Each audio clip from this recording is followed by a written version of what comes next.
Hello there, and welcome to another Logic tutorial with me, Ed the Shed.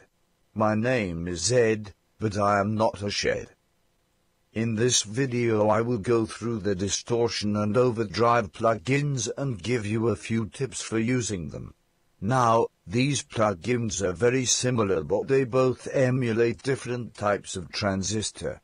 The Overdrive emulates the distortion produced by a field effect transistor, whereas the Distortion plugin emulates a bipolar transistor. Although they do sound similar, the Overdrive produces a warmer distortion altogether, whereas the Distortion plugin is a bit brighter in its sound. Finally, the Distortion 2 plugin emulates the distortion of a Hammond B3 organ. This plugin has also got the option to change the character of the distortion that you would like to use. Right, I will go through the parameters of the Distortion plugin. Check it out. The drive slider lets you choose how much saturation you would like the distortion to have.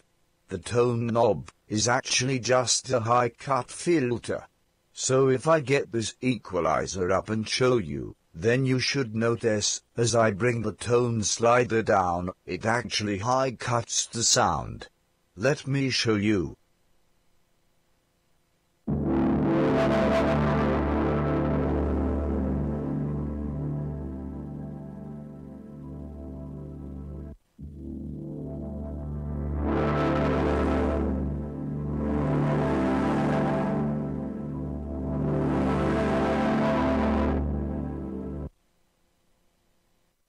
The slider next to this lets you adjust how much output you want the final signal to have.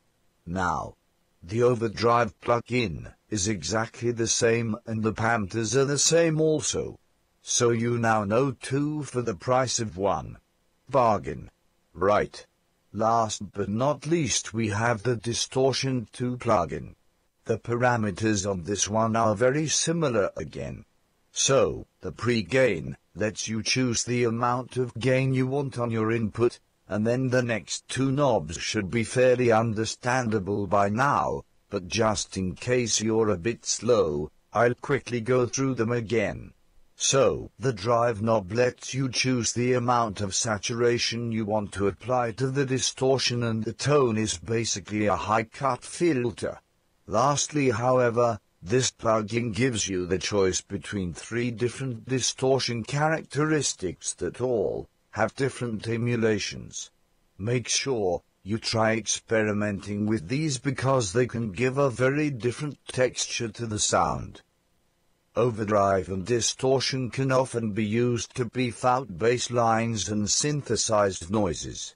I always send all my drums to a separate bus and insert an overdrive with the tone knob all the way up.